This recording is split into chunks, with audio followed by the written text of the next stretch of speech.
Jedne lijepe ljetne noći čuvali konjari na livadama konje.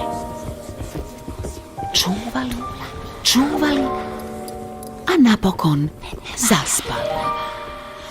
Kad oni zaspali, doletjele sa oblaka vile da se malo poigraju sa konjima po vilinskom običaju.